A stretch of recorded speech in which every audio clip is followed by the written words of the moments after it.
دین اسلام کی جتنی بھی تعلیمات ہیں فطرت انسانی کے عین مطابق اللہ تعالیٰ نے جس طرح کا انسان کو بنایا ہے اور جن چیزوں کی اسے ضرورت ہے انہی چیزوں کی تعلیمات کا نام دین اسلام ہے۔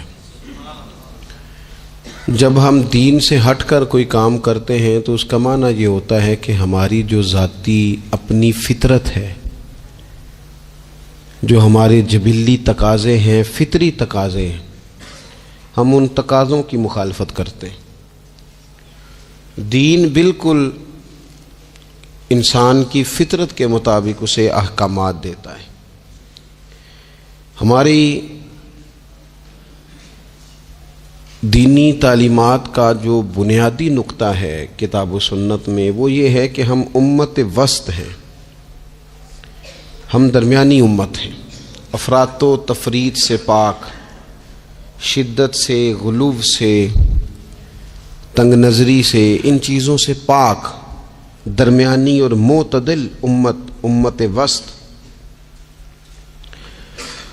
افراط و تفریط سے پاک ہونا یہ اس امت کی خوبصورتی ہے، نہ اس طرف زیادہ جھکا جائے نہ اس طرف زیادہ جھکا جائے، بلکہ دین کا حسن یہ ہے کہ انسان معتدل زندگی گزارے۔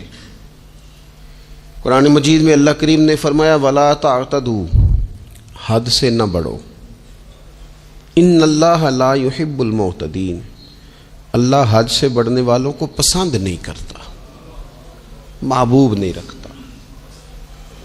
اللہ تبارک و تعالی ان لوگوں کو پسند نہیں فرماتا جو اعتدال کا راستہ چھوڑ جاتے ہیں۔ بعض لوگوں کی یہ طبیعت ہوتی ہے کہ وہ اپنی مزاج کے لحاظ سے ہی کبھی اس پلڑے میں جھک جاتے ہیں، کبھی اس پلڑے میں جھک جاتے ہیں۔ کسی سے دوستی ہوئی تو پھر اس قدر زیادہ ہوئی کہ غلو کا شکار ہو گئے، جان بھی حاضر، مال بھی حاضر، سارا کچھ ہی تو ہے، گھر کی باتیں بھی بتا لی، باہر کی بھی بتا لی، کاروبار کی بھی بتا لی، سب اسی کے نام کر دیا۔ لیکن جب اس شخص کے ساتھ اختلاف ہوا تو پھر دوست تو دور کی بات، اسے انسان ماننے سے بھی معاذ اللہ انکاری ہو گئے۔ تو یہ شدت ہے، یہ تناؤ ہے مزاج کا، اس سے انسان کا اخلاقی حسن ضائع ہوتا ہے، اس سے جو انسان کی انسانی خوبصورتی ہے وہ چلی جاتی ہے۔ وہ کسی نے کہا تھا کہ تعلقات جب حد سے گزر جائیں تو غم ملتے ہیں، اس لیے ہم ہر شخص سے کم ملتے ہیں۔ ہم کوشش کرتے ہیں کہ معتدل رہیں، زیادہ آگے بڑھنا ہی نہ پڑے۔ نبی پاک صلی اللہ تعالی علیہ وآلہ وسلم نے ہمیں معتدل دین دیا ہے، اعتدال والا، درمیانہ، اور فرمایا بہترین رستہ درمیانہ رستہ ہے۔ اور نبی پاک علیہ الصلوۃ والسلام نے فرمایا جو درمیانی چال چلتا ہے وہ کبھی تنگ نہیں ہوتا، جو اعتدال کا رستہ اختیار کرتا ہے تکلیف میں نہیں آتا۔ معتدل چلنے والے لوگ جو ہوتے ہیں ان کا بیلنس ہمیشہ ٹھیک رہتا ہے، ان بیلنس نہیں ہوتے۔ تو معتدل زندگی گزاریں، اعتدال پسند بنیں، چیزوں میں شدت نہ لائیں۔ نبی پاک علیہ الصلوۃ والسلام نے فرمایا دین میں بھی غلو نہ کرو، فرمایا تم سے پہلے لوگ غلو کی وجہ سے ہلاک ہو گئے۔ کچھ لوگ غلو کرتے، چھوڑ دیا جی میں نے سارا کچھ، میرا کوئی تعلق نہیں جی، میں نے نہیں بیاہ کرانا، میرا شادی سے کیا لینا دینا، میں نے گھر چھوڑ دیا جی، اب میں نے بس تسبیحاں ڈال لی ہیں گلے میں جی، میں اب بس مسجد میں ہی ہوں جی، میں فلانی جگہ۔ دین تو اس کو پسند ہی نہیں کرتا، یہ تو حقوق سے بھاگنے والی بات ہے، شریعت تو اس کو سپورٹ ہی نہیں کرتی۔ اور میں نہ جناب چھوڑ دیا جی میں کچھ نہیں کھاتا جی، بس میں تو روزہ رکھتا ہوں ہر روز، ساری رات اللہ اللہ کرتا ہوں، اس کو پسند نہیں کرتا دین اسلام۔ آپ کو معتدل رہنے کا کہا گیا ہے۔ وہ جو رہبانیت اختیار کر لی تھی یہودیوں نے، عیسائیوں نے، غاروں میں چلے گئے، نکل گئے جنگلوں میں، تو حضور نے فرمایا میرے دین میں کوئی رہبانیت نہیں ہے۔ دین تو کہتا ہے کہ آپ روٹین کے کام کریں، روٹین کے، اور روٹین کے کام ہی صحیح کر کے کریں، اسی میں آپ کو اللہ کی رضا نصیب ہو جائے گی۔ لیکن حضور نے فرمایا جو محنت کر کے روزی کمانے والا اللہ کا دوست ہے، سچا تاجر جو ہوگا اسے اللہ قیامت کے دن نبیوں کے ساتھ جگہ عطا فرمائے گا۔ تو نبی پاک علیہ الصلوۃ والسلام نے تو سپورٹ کر دی، فرمایا جو تو کام کر رہا ہے یہی کرتے کرتے تجھے اللہ کا قرب نصیب ہو جائے، اسی کو صحیح کر کے کر۔ یہ جو غلو ہے، یہ جو شدت پسندی ہے، اس سے منع کیا۔ نبی پاک علیہ الصلوۃ والسلام کے گھر میں 3 صحابہ کرام علیہم رضوان تشریف لے گئے۔ انہوں نے جا کے نبی پاک علیہ الصلوۃ والسلام کی عبادت کا حال پوچھا۔ چند صحابہ گئے تو ازواج مطہرات نے ارشاد فرمایا کہ محبوب گھر تشریف لاتے ہیں، کچھ وقت آرام کرتے ہیں، کچھ وقت ہمیں دیتے ہیں، کچھ وقت عبادت میں گزارتے ہیں۔ اب وہ تو گئے تھے جا کے یہ معلومات کریں گے اوہو کہ سرور کائنات تو ساری رات اپنے رب کو یاد کرتے ہیں۔ ہمارے ہاں بھی لوگ پیری مریدی کے سلسلے میں جب کہیں جاتے ہیں تو ان کا خیال ہوتا ہے کہ جو پیر صاحب ہوتے ہیں نا جی، نہ وہ روٹی کھائیں، نہ ان کے ہاتھ میں موبائل نظر آئے، نہ وہ ہنسیں، نہ انہوں نے اچھے کپڑے پہنے ہوئے ہوں، بالکل ایک فقیر آدمی، اور جب بھی ہم جائیں نا وہ تھوڑی، اور لوگ کرتے بھی ہیں یہ کام اللہ ماشاء اللہ، لوگوں کو دکھانے کے لیے وقتی طور پر بعض جگہوں پہ یہ سلسلہ ہوتا بھی ہے، لیکن یہ وہ نارمل زندگی نہیں جو ہمیں رسول پاک نے سکھائی ہے، یہ وہ دین نہیں کہ آپ بالکل کٹ گئے اور آپ حیرت انگیز بات کر رہے ہیں اور آپ جناب بالکل دنیا کا آپ سے کوئی تعلق ہی نہیں ہے۔ یہ تو رہبانیت ہے اور اسلام اس کو قبول نہیں کرتا۔ وہ صحابہ کرام علیہم رضوان نے نبی پاک علیہ السلام کے احوال شریفہ سنے تو وہ کہنے لگے کہ نبی پاک کے صدقے تو اللہ اگلے پچھلوں کو معاف کرے گا، حضور تو محبوب ہیں۔ یہ سن کے اب انہوں نے اپنے دل میں جو ارادہ کیا، کہنے لگے محبوب تو وراء الورا ہیں، لیکن ہم چونکہ گناہگار لوگ ہیں، عام آدمی ہیں، ہم اس طرح کریں گے کہ ہم ساری رات اللہ کی عبادت کریں گے۔ حضور تو محبوب ہے نا، چلو کچھ دیر آرام بھی کرتے ہیں، ہم ساری رات عبادت کریں گے۔ ایک نے کہا کہ بھائی میں تو ہر روز روزہ رکھا کروں گا نفلی۔ تیسرے نے کہا میں شادی نہیں کروں گا، میں ایسے ہی وقت گزاروں گا، تجرد کی زندگی گزاروں گا۔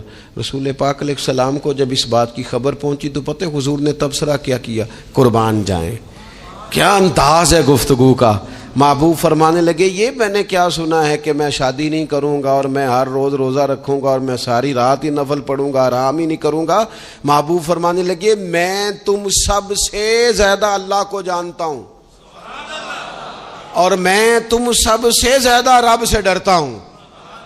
حضور فرمانے لگے میں نے تو شادیاں بھی کی ہیں، میرے تو بچے بھی ہیں۔ حضور فرمانے لگے میں تو روزہ بھی رکھتا ہوں اور میں تو نفلی روزے چھوڑتا بھی ہوں۔ محبوب کریم علیہ الصلوۃ والسلام فرمانے لگے میں تو رات کو عبادت بھی کرتا ہوں اور آرام بھی کرتا ہوں۔ اللہ کے رسول صلی اللہ تعالی علیہ وسلم ارشاد فرماتے فرماتے بات کہاں تک لے گئے؟ حضور فرمانے لگے اپنے یہ سارے طریقے، اپنی یہ سنت حضور بیان کر کے کہنے لگے سن لو بھائی، جس نے میری سنت سے منہ موڑا اس کا مجھ سے تعلق ہی کوئی نہیں، میرے طریقے پہ چلو، جو میں تمہارے لیے اسوہ چھوڑ کے جا رہا ہوں اس اسوے کو اپناؤ، اس طریقہ مبارکہ پر عمل کرو، اعتدال نہ چھوڑے کبھی بھی۔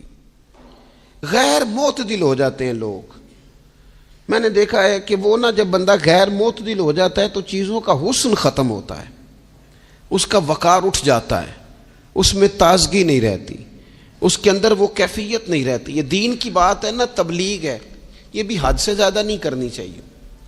حضرت عبداللہ ابن مسعود رضی اللہ تعالیٰ عنہ سے لوگوں نے کہا تھا ہمارا دل کرتا ہے آپ روز واز کریں، روز تقریر کریں، ہم روز سنیں، تو آپ فرمانے لگے نہیں، ہفتے میں 3 دن بات کروں گا، اتنی بات کریں گے جو معتدل رہے، جو حد سے زیادہ نہ بڑھے۔ وہ ہمارے ہاں رواج ہے نا 2.5 گھنٹے کی تقریر کا، 3 گھنٹے کی تقریر کا، 4 گھنٹے کی تقریر کا۔ تو ہم سے لوگ کئی دفعہ کہتے ہیں اسی تے گل سمجھن لگے سا تسی ختم کر دیتی۔ تو میں نے کہا آپ شروع لیٹ ہوئے نا، ہم اللہ کے فضل سے پہلی بات سے شروع ہو گئے تھے، ہم نے وہ آدھا گھنٹہ تمہید پہ نہیں نہ لگایا۔ تجاوز نہ کریں چیزوں سے، اعتدال میں رہیں۔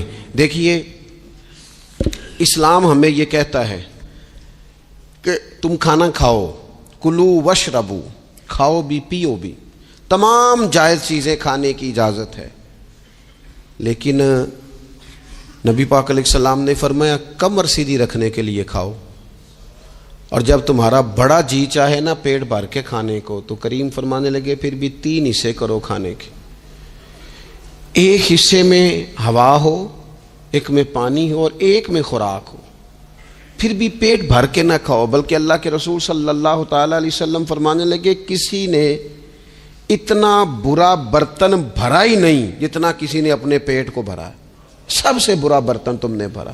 زیادہ کھائیں گے خواہشات زیادہ پیدا ہوں گی، زیادہ کھائیں گے نیند زیادہ آئے گی، زیادہ کھائیں گے غفلت زیادہ طاری ہوگی۔ لیکن کچھ لوگوں کا مقصد زندگی کھانا ہے، صبح کی پلاننگ الگ ہے، دوپہر کی الگ ہے، شام کی الگ ہے۔ آپ حیران رہیں گے کہ آپ اس ملک میں رہتے ہیں جس میں سب سے بہترین بزنس ہوٹل چلانے کا بزنس ہے، کھانے پینے کا کام کرو، یہ بھی بنا لو یہ بھی بنا لو، اچھا بھلا کھا پی کے اس کے بعد فاسٹ فوڈ کا آرڈر دے دیا جاتا ہے، اور کھانے کے بعد کتنی ساری چیزیں۔ اب تو یہ میں کچھ عرصے سے دیکھ رہا ہوں، اچھا بھلا کھانا کھاتے ہیں، اس کے بعد چائے کے ساتھ بسکٹ آ جاتے ہیں۔ میرا ایک غریب گھر سے تعلق ہے، ہم تو اس وقت چائے کے ساتھ بسکٹ کھاتے تھے، رس کھاتے تھے جب روٹی کوئی نہیں ہوتی تھی، یا روٹی کھانے کا پروگرام نہیں ہوتا تھا، کوئی پرہیز چلتی تھی۔ لیکن اب وہ لوازمات چائے کے ساتھ، اب تو لوگ چائے کا، اب جی آپ کا کھانا نہیں پکانا، چائے پکانی ہے تو چلو ٹھیک ہے چائے پک گئی، اب وہ چائے پک رہی ہے، اس کے ساتھ جناب بھنا ہوا گوشت پڑا ہے، اس کے ساتھ پیزا آ گیا ہے، اس کے ساتھ فلانی چیز آ گئی، یہ کیا ہے جی؟ اچھا پھر وہ خواہش بھی ہوتی ہے بعض میزبانوں کی کہ اب یہ تعریف بھی کریں، وہ سارا کچھ رکھ کے تو ساتھ یہ بھی کہہ رہے ہوتے ہیں تساں چونکہ روٹی ڈاک چھڑی سی، لہذا پھر ہم نے نا یہ سارا کچھ کیا ہے۔ یعنی وہ کہہ رہے ہوتے ہیں کہ مہمان اب یہ کہے کہ او ہو آپ نے تو بڑا تکلف کر دیا ہے، اس کی کیا ضرورت تھی۔ تو کئی مہمان میری طرح کے بڑے پکے ہوتے ہیں، جو روز کے مہمان ہوتے ہیں نا بڑے پکے ہوتے ہیں، وہ تعریف شریف کوئی نہیں کرتے، وہ صاف ہی بات کرتے ہیں کہ تسی ایک شے رکھ دے تھے اسی بھی چاج نال کھا لیندے۔ اب تو یہ چکھنے چکھانے کا ہی ماحول ہے، کوئی ایک رکھتے یا ہماری مرضی کی رکھتے یا پوچھ لیتے کہ اس ٹائم روٹی کھانی ہے تو چلو ہم کھاتے۔ یہ لوازمات ہیں، یہ تکلفات ہیں، اس میں گھر والے بھی تکلیف میں، پیسہ بھی بعضوں کا ضائع۔ آپ کھانے کے لیے زندہ نہ رہیں، زندہ رہنے کے لیے کھانا کھائیں، اپنی طبیعت میں بوجھ نہ بنائیں کسی قسم کا۔ نبی پاک صلی اللہ تعالی علیہ وسلم نے مومن کی شان پتہ کیا بیان کی؟ فرمایا کافر اور منافق 7 آنتوں سے کھاتا ہے اور مومن 1 سے کھاتا ہے۔ اتنا فرق ہے کافر منافق کے کھانے میں اور مسلمان کے کھانے میں۔ 6 گنا کم روٹی کھاتا ہے مسلمان، 6 گنا کم۔ حضرت عمر فاروق ملک کے شام میں حضرت ابو عبیدہ بن جراح سے ملنے کے لیے گئے تو کہنے لگے اتنی دور سے آیا ہوں، سپہ سالار روٹی تو کھلا۔ تو انہوں نے اپنے بیگ سے رات کا خشک ٹکڑا کھانے کا نکالا اور پانی کا پیالہ دے کے کہنے لگے عمر یہ لو کھا لو۔ تو حضرت فاروق اعظم کہنے لگے یہی وہ مزیدار روٹی تھی جس کے لیے میں تیرے پاس آیا تھا، یہی وہ کھانا تھا، میں تلاش کر رہا تھا کہ یہ تمہیں ملے گا۔ کدھر گئے وہ لوگ جو رات کے کھانے میں فریج بھی نہیں ہوتی تھی، رات کے کھانے میں تھوڑا پانی ڈال دیا اماں نے، اس کو 3-4 دفعہ ابال لیا، رات کی روٹیوں میں تھوڑا سا پانی اور تھوڑا سا گھی، پورا گھی نہیں، تھوڑا سا پانی اور تھوڑا سا گھی، اور ساتھ دادی نانی یہ بھی کہہ رہی ہے کہ یہ پانی سے ذرا نرم ہو جائے گی روٹی، اور پھر وہ کھانا کھایا جا رہا ہے۔ اس کے اندر نہ تو ڈاکٹر آپ کو یہ کہہ رہا ہے کہ یہ نقصان کا باعث ہے، نہ معدے پہ بوجھ بن رہا ہے، نہ اس کے لیے پھر بھائیوں کو جا کے پردیس کاٹنا پڑ رہا ہے، نہ باپ کو کئی قسم کی نوکریاں کرنی پڑ رہی ہیں، اعتدال میں گھر کے اندر ہی سارا کچھ مینج ہے۔ یہ وہ حسن ہے جو اسلام کہتا ہے تم غیر معتدل ہو گئے، تم حد سے بڑھ گئے، تم نے زندگی ساری کھانے پینے پہ لگا دی۔ اور بھائی من چاہی نعمتیں تو جنت میں ملیں گی، ہم نے تو مزے کے کھانے وہاں جا کے کھانے، وہاں ملے گا پھل اور وہاں ملے گی نعمتیں جو بار بار ملیں گی، چہرے ایک جیسے ہوں گے پر ذائقہ بڑا منفرد سے منفرد نظر آئے گا۔ تو وہ جو پردہ غیب میں چیزیں تھیں وہ ساری چیزیں لوگ کہتے ہیں ہاں جی ہم ساری، غیر معتدل نہ بنے، تھوڑی سادگی لائیں، تھوڑا درمیانہ راہ، اسلام اس کو پسند کرتا ہے۔ نبی پاک علیہ السلام کی بارگاہ میں ایک مہمان آیا، ابھی وہ مسلمان نہیں تھا، تو محبوب نے فرمایا ایک بکری کا دودھ دھوکے سے پلا دو۔ ایک بکری کا دودھ دھویا گیا، پلایا گیا، پھر دوسری کا دودھ دھویا گیا، پلایا گیا، پھر تیسری کا، وہ 7 بکریوں کا دودھ پی گیا۔ صبح اللہ نے توفیق دی اور وہ کلمہ پڑھ گیا۔ اب نبی پاک علیہ السلام نے فرمایا اسے بکری کا دودھ دھو کے پلاؤ. ایک بکری کا دودھ پیا, دوسری کا پی نہ سکا, رات 7 کا پی گیا تھا.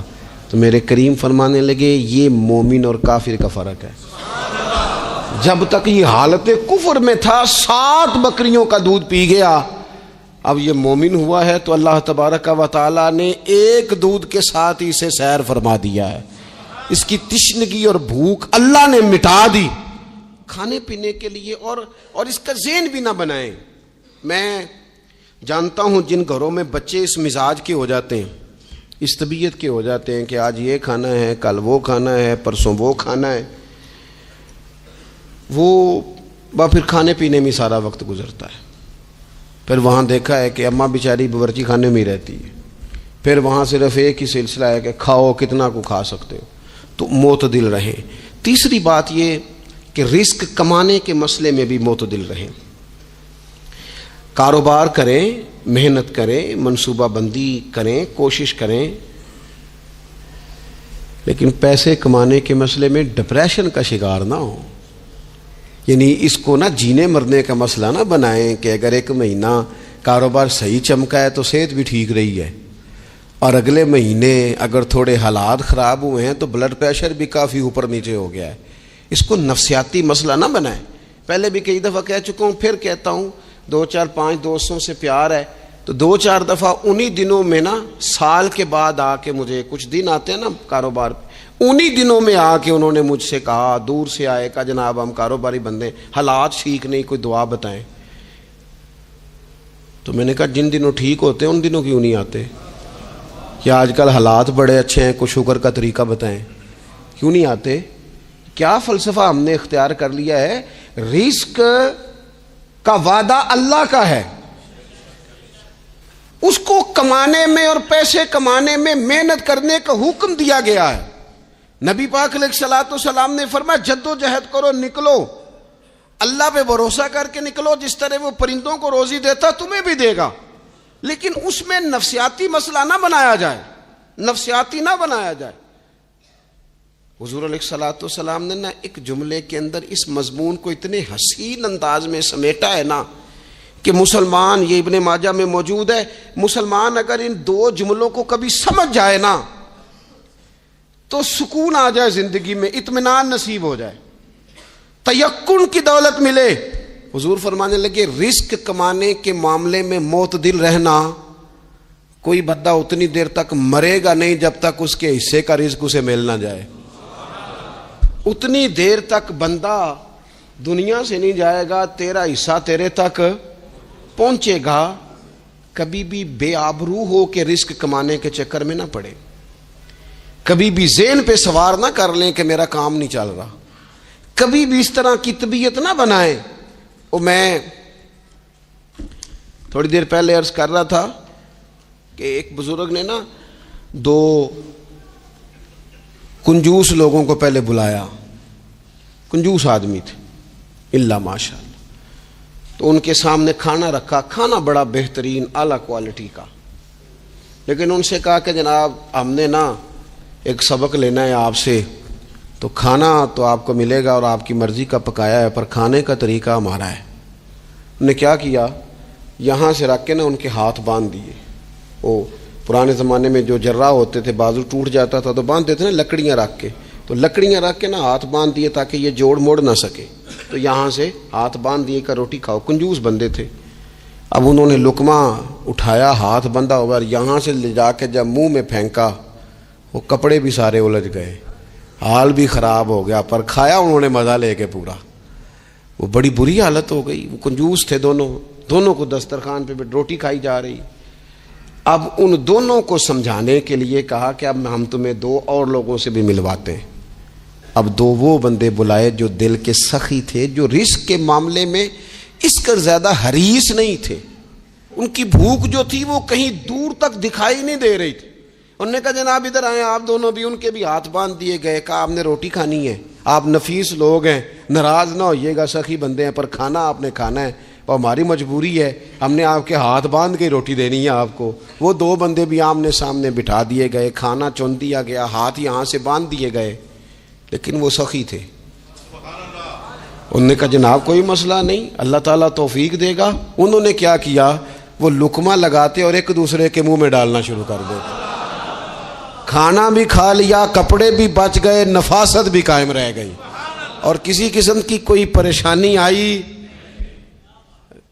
کام خاصا مشکل ہے کسی کے منہ میں لقمہ دینا، یہ کام بڑا مشکل ہے، یعنی کھانا آ جائے، پک جائے، پاس پہنچ جائے، اور پھر اسے توڑ کے بنا کے اتنی محنت کر کے دے کسی کے منہ میں دینا، لیکن یہ دے کے دیکھو کپڑے بچ جائیں گے انشاءاللہ، نفاست نظر آئے گی، حسن نظر آئے گا، خوبصورتی نظر آئے گی، اس میں لطافت محسوس ہوگی، اس میں لگے گا کہ یہ بندہ ایسا ہے جسے اللہ تعالیٰ نے اپنے فضل سے عطا فرمایا ہے۔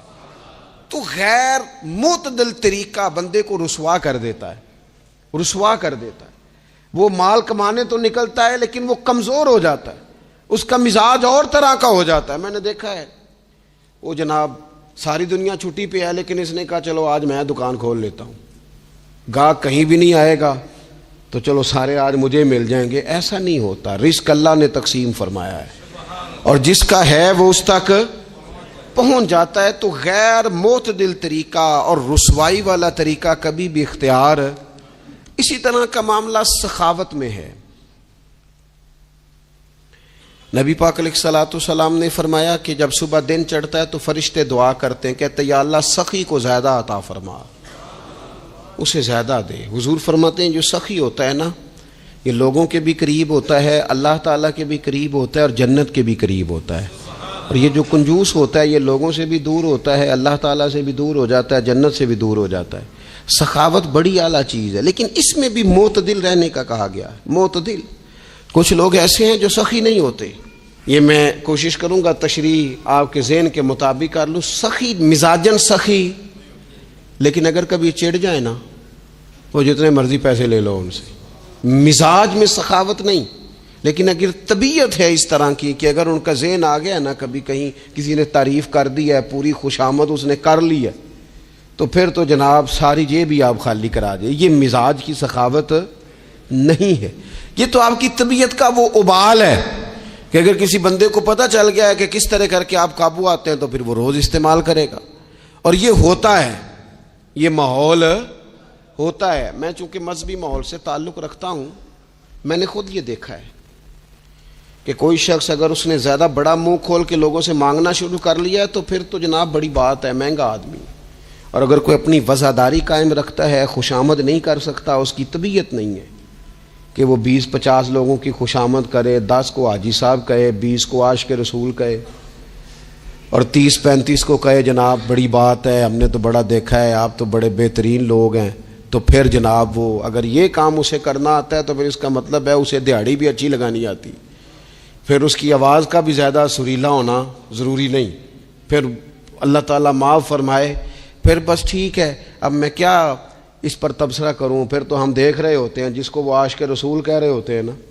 اور ایسی خطرناک، میرے سامنے ایک نعت خیک صاحب سے کہنے لگا، نعت حضور کی پڑھی جا رہی ہے۔ کبھی شعراء ایک کام کرتے تھے، وہ کہتے تھے شعر تیری نظر ہے، وہ غزل کا شعر ہے یا کوئی ایسا شعر ہے، لیکن ایک شعر ہے نعت کا، اس میں تو حضور کی تعریف ہے، نبی پاک کی تعریف کا شعر کسی بندے کی نظر کیسے ہو سکتا ہے جب اس میں ذکر ہی رسول پاک کا ہے؟ تو وہ نعت خان صاحب کہنے لگے، بندہ سامنے بیٹھا ہے، تھوڑا بہت میں بھی اسے جانتا ہی تھا، تو اسے کہنے لگے حاجی صاحب یہ شعر تہاڈی نظر ہے۔ میں انہوں آکھیا تو مہربانی کر ایدی نظر کوئی اور شے کر لیا، یہ تو نعت ہے حضور کی، یہ نبی پاک کے لیے ہی رہنے دے، اس کی نظر تو نے کر دی ہے۔ تو نالے میں کیا حاجی جنی دیر تک پیچھے بیٹھا سی اونی دیر تو نظر کیتی نہیں، ان دتھیاں لے کے سامنے آئے تو نظر نیاز شروع کر لی۔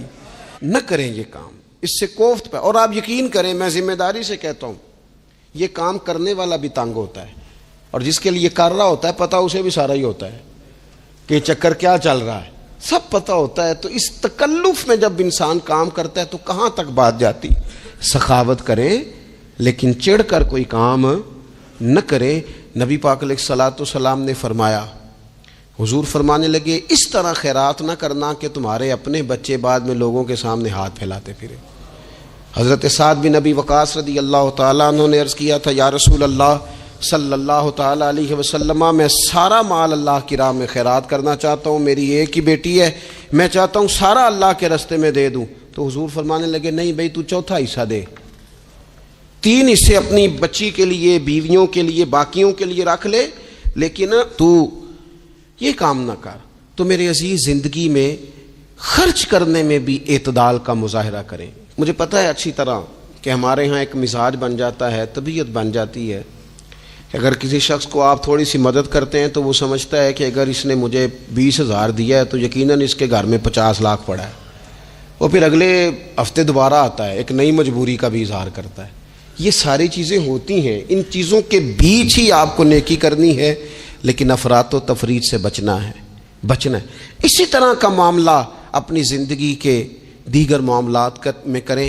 نبی پاک علیہ الصلوۃ والسلام نے سادگی کو پسند کیا ہے، حضور سادگی کو پسند کرتے، کھانے کے معاملے میں بھی اور کپڑوں کے معاملے میں بھی، لیکن اچھا لباس پہننے کی اجازت دیتے۔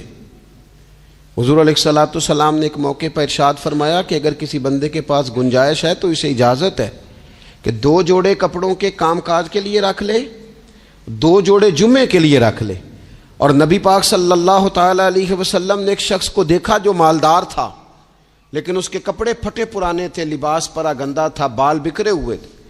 تو اللہ کے محبوب علیہ السلام نے فرمایا تیرے اوپر اللہ کا فضل ہے، اور رب جب فضل کرے تو پھر اللہ فضل دیکھنا پسند بھی فرماتا ہے۔ فرمایا تو اچھا لباس پہن، حرج کوئی نہیں، لیکن اپنا رسول پاک علیہ السلام کا طریقہ مبارکہ یہی تھا کہ سیدہ عائشہ صدیقہ فرماتی ہیں کہ یہ وہ لنگی مبارک ہے اور یہ وہ پیوند والا کرتا مبارک ہے، اسی میں محبوب نے اپنی جان اپنے رب کریم کی بارگاہ میں پیش کر دی۔ اور فرماتی ہیں کتنے کتنے دن گزرے کہ رسول پاک علیہ الصلوۃ والسلام نے کھانا تناول نہیں فرمایا، کتنے کتنے دن گزرے۔ میں اس ساری بات کو اگر سمیٹوں نا تو میں یہ نوجوان اگر میری بات پر غور کریں تو اسلام کہتا ہے حضور خود کنگھی بھی فرماتے تھے، تیل بھی لگاتے تھے، امامہ بھی باندھتے تھے، سرما بھی پہنتے تھے، سادہ لباس پہنتے تھے لیکن صاف ستھرا۔ اسلام آرائش کی اجازت دیتا ہے، زینت کی اجازت دیتا ہے۔ آپ کنگھا کریں، تیل لگائیں، خوشبو لگائیں، سرما لگائیں، صاف لباس پہنے، کپڑے دھلے ہوئے پہنے۔ حضور نے حکمن کہا، تاکیدن کہا کہ جمعے والے دن نہا کے مسجد میں آیا کرو۔ اسلام آرائش کی اجازت دیتا ہے، بس نمائش سے منع کرتا ہے۔ دکھاوا نہ کرو، نمائش نہ کرو۔ یہ نہ کہو کہ میں نے اتنے لاکھ کا پہننا ہے، ذرا لگ پتہ جائے لوگوں کو۔ یہ نہ مزاج بناؤ کہ اوہو یہ تو میں نے جناب پچھلے ہفتے بھی پہنا تھا، یہ تو میں نے منگنی والے دن بھی پہنا تھا، نکاح والے۔ یہ نمائش ہے، نمائش سے اسلام منع کرتا ہے۔ اللہ کے پیارے رسول صلی اللہ تعالی علیہ وسلم نے فرمایا جس نے دنیا میں شہرت کا لباس پہنا، اس طرح کا لباس پہننا چاہا، اس طرح کے کپڑے زیب تن کرنا چاہے جس سے محسوس ہو کہ میں ایک بڑا آدمی ہوں، میں مالدار آدمی، جس نے دنیا کے اندر شہرت کا لباس پہنا، اللہ قیامت کے دن اسے ذلت کا لباس پہنائے گا۔ یہ معتدل کیوں نہیں رہا؟ اس نے کیوں حد سے تجاوز کیا؟ اس کو اس طرح نہیں کرنا چاہیے تھا۔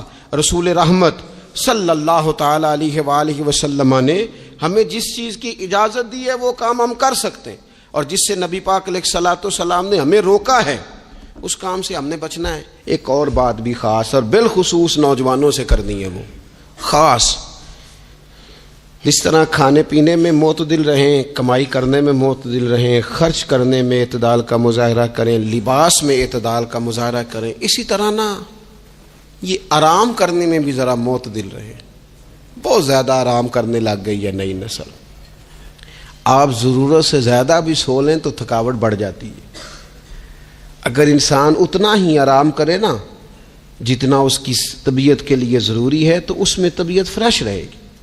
لیکن اگر آپ کہیں، وہ ایک دوست ہیں ہمارے، تو ان کو جب تک کوئی اٹھائے نہ تو اٹھتے نہیں، تو گھر والوں نے ایک دن ارادہ کیا کہ آج صبح نہیں اٹھانا، دیکھتے ہیں کتنے بجے اٹھتا ہے، ماشاءاللہ شادی شدہ ہیں، بچے ہیں، تو کہنے لگے جی پھر اللہ کے فضل سے میں 2 بجے خود ہی اٹھ گیا تھا۔ رات ایک شخص سویا ہے اور اگلے دن 2 بجے سویا، تو اب انہوں نے تو یہ بات محبت میں کی، تو پھر میں نے ان سے یہ پوچھا، میں نے کہا یہ بتائیں کہ آپ چلیں رات آپ سو گئے، سمجھ لیں آپ سو گئے 2 بجے رات کو، 12 گھنٹے کے بعد اگر آپ اٹھے طبیعت کیسی تھی؟ کہنے لگی فریش نہیں تھی۔ میں نے کہا فریش تبھی ہوتی ہے اگر آپ فجر میں اٹھ کے وضو کر کے نماز پڑھتے، فریش یہ تبھی ہوتی ہے اگر آپ سحری آپ اپنی روٹین کے مطابق اٹھتے اور اپنی ڈیوٹی پہ جاتے، واپس آتے اور تھک کے سوتے۔ بہت زیادہ آرام پسندی، اور جب سے یہ ساتھ موبائل اٹیچ ہوا ہے، ایک کونا مل جائے، ایک تکیہ مل جائے، اور موبائل کی بیٹری موجود ہو اور سروسز اس کی ساری ٹھیک ہوں، پھر ہمیں آواز کوئی نہ دے۔ اس سے کیا ہوتا ہے؟ وجود بالکل سست ہو جاتا ہے۔ آپ کو اللہ تعالیٰ نے جو قدرتی صلاحیتیں دی ہیں، آپ جو کچھ کر سکتے ہیں اپنے گھر کے لیے، وطن کے لیے، ماں باپ، وہ آپ نہیں کر پائیں گے۔ زنگ آلود ہو جائے گا وجود، ہر وقت کی تھکاوٹ، ہر وقت کا مزاج کے اندر سستی کا آ جانا، اعتدال سے نہ نکلیں۔ نیند 7-8 گھنٹے بہت کافی ہے، اور وہ بھی میں آپ کو ایک ذاتی بات بتاتا ہوں، اگر اللہ چاہے نا بندے کی نیند پوری ہو تو کئی دفعہ صرف 20 منٹ آنکھ لگ جائے تو بندہ فریش ہو جاتا ہے، اور اگر منظور نہ ہو مالک کریم کو تو پھر ٹھیک ہے، لوگ لیٹے ہوئے۔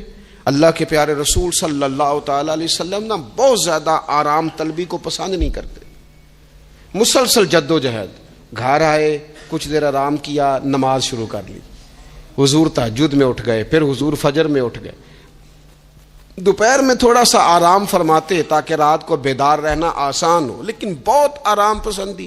ہمارے حضرت صاحب فرمایا کرتے تھے زمین کے اوپر کام، نیچے جا کے آرام۔ وہ کسی نے کہا تھا جاگنا ہے جاگ لے افلاک کے سائے تلے، پھر تو حشر تک سوتا رہے گا خاک کے سائے تلے۔ سونا ہی ہے نا، مرنے سے لے کر قیامت تک سونا ہے نا، تو اب تو جاگنے کا وقت ہے۔ نبی پاک صلی اللہ تعالی علیہ وسلم نے حضرت معاذ ابن جبل رضی اللہ تعالیٰ عنہ کو یمن کا گورنر بنا کے بھیجا تو نصیحت فرمائی تھی۔ حضور علیہ الصلوۃ والسلام نے فرمایا تھا تمہیں گورنر بنا کے بھیج رہا ہوں، عیش کوشی سے بچنا۔ حضور فرمانے لگے اللہ کے بندے آرام طلب نہیں ہوتے، رب کے بندے تو محنت کرنے والے ہوتے ہیں، جد و جہد۔ وہاں جا کے عیش کوشی سے بچنا، یہ مسند امام احمد بن حنبل میں موجود ہے۔ یہ جو آرام ہے نا، ہمیں بلائے کوئی نہ، آواز کوئی نہ دے، وہاں مرضی سے اب تو چھٹی ہے جی، اب تو میں نے سویرے اٹھنا ہی نہیں۔ او بھائی ڈھیر سارے کام ہیں جو چھٹی والے دن کرنے کے، ڈھیر ساری ذمہ داریاں ہیں جو چھٹی والے دن پوری کرنے کی۔ اپنی زندگی سے، اپنے وجود سے کچھ نفع لیں، ایسا نہ ہو کہ یہ بیکار ہو جائے۔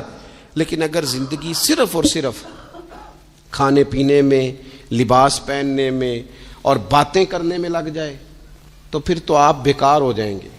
پھر تو محسوس ہوگا کہ جیسے انسان نہ خوابوں کی دنیا میں زندہ ہے، باتوں کے ساتھ اپنے دل کو مطمئن کرتا ہے۔ اس نے اچھا لباس پہن لیا ہے، بس آئینے میں اپنے آپ کو دیکھ کے خوش ہوتا رہتا ہے، طرح طرح کے کھانے منگاتا رہتا ہے، بس زبان کے ذائقے پورا کرتا رہتا ہے۔ امام طبرانی حدیث لائے ہیں، رسول پاک صلی اللہ تعالی علیہ وسلم نے فرمایا میری امت میں ایسے لوگ آئیں گے جو رنگ برنگے کھانے کھائیں گے، انواع و اقسام کے مشروبات استعمال کریں گے، طرح طرح کی زیب و زینت کریں گے، اور منہ پھاڑ پھاڑ کے باتیں کریں گے، منہ کھول کھول کے گفتگو کریں گے۔ حضور نے پتہ کیا فرمایا؟ فرمایا یہ میری امت کے بدترین لوگ ہیں، یہ بدترین لوگ ہیں جن کا مقصود ہی صرف لباس پہننا ہے، مقصود ہی صرف کھانے کھانا ہے، مقصود ہی منہ کھول کھول کے باتیں کرنی ہے۔ ان لذات میں جو لوگ پوری طرح الجھ گئے، کوئی خیر کا کام ہی نہ کر سکے، کوئی مقصد زندگی کی طرف ہی نہ بڑھ سکے، یہ بدترین لوگ ہیں۔ عزیز دوستو، ان 3 چیزوں میں ڈھیر سارے لوگ، اللہ تعالیٰ معاف کرے اللہ ماشاء اللہ، اللہ سب کو محفوظ رکھے، اپنی زندگی کو ضائع کرتے دکھائی دیتے ہیں۔ یا تو کھانے پینے کا شوق ہے، یا لباس کی زیب و زینت کی طرف توجہ ہے، یا بس نشستن گفتن برخاستن بیٹھے ہیں اور باتیں کی ہیں اور اٹھے اور اتنی باتیں کی ہیں، اتنی باتیں کی ہیں، اس میں بھی کوئی اعتدال نہیں۔ بہت زیادہ بولنے سے وقار چلا جاتا ہے، بہت زیادہ باتیں کرنے سے باتوں کا حسن ضائع ہوتا ہے، بہت زیادہ بولنے والے کے جملے قیمتی نہیں رہتے، بہت زیادہ باتیں کرنے والا آدمی بے وزن اور بے وقت ہونے لگتا ہے. بغیر مانگے مشورہ دینے والے لوگوں کے مشوروں کو لوگ ردی کی ٹوکری جاننے لگتے ہیں. اپنی زندگی کو اگر وزادار اور باوقار بنانا چاہتے ہیں تو ذرا لباس میں بھی سادگی ہو. اللہ کی ہر نعمت خوش دلی سے استعمال کی جائے. سادہ کھانا بھی ملے تو رب کی عطا سمجھ کے رغبت کے ساتھ شوق کے ساتھ اسے استعمال کیا جائے. مجلس میں بیٹھا جائے تو سیکھنے کی کوشش کی جائے, دوسروں کی باتوں کو سنا جائے. اللہ تعالیٰ نے نا کان 2 دیے ہیں, زبان 1 دی ہے. معنی کیا ہے؟ ڈبل سننا چاہیے اور سنگل بولنا چاہیے. 2 گنا سنیں اور اس سے آدھی گفتگو کریں. اور ہمارے حضرت تو فرمایا کرتے تھے اپنے جملوں کو چھوٹا کرو. جو بات تھوڑے جملوں میں کہی جا سکتی ہے اسے لمبے جملوں میں نہ کہو. ہر بات کی وضاحت کرنا اور ہر بات کا پس منظر بیان کرنا اور بات کو اتنا لمبا کر دینا کہ اصل بات ہی اس میں سے رہ جائے, بیچ میں سے مدعا ہی ختم ہو جائے, آنے کا مقصد ہی کسی کو سمجھ میں نہ آئے, اس سے بھی انسان اعتدال کا رستہ چھوڑتا ہے. تو فرمایا ولا تعتدوا, حد سے نہ بڑھو, ان اللہ لا يحب المعتدین, اللہ حد سے بڑھنے والوں کو پسند نہیں کرتا. اللہ تبارک و تعالی ہمیں دین کا جو حسن ہے اعتدال پہ رہنا اس پہ ہمیشہ قائم رکھے. آخر دعوایا ان الحمدللہ رب العالمین.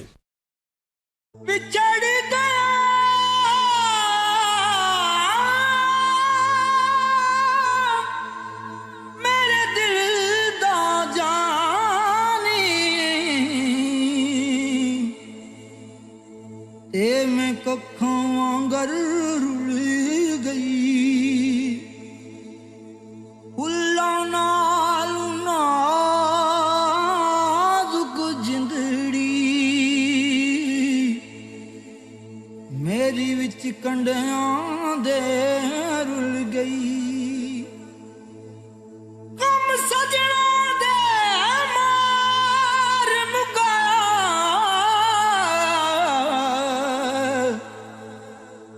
تے میں اتھروں بن کے ڈل گئی. ایک مایا تیری یاد نہ بھلدی, باقی ہر شے جگ دی بھل گئی.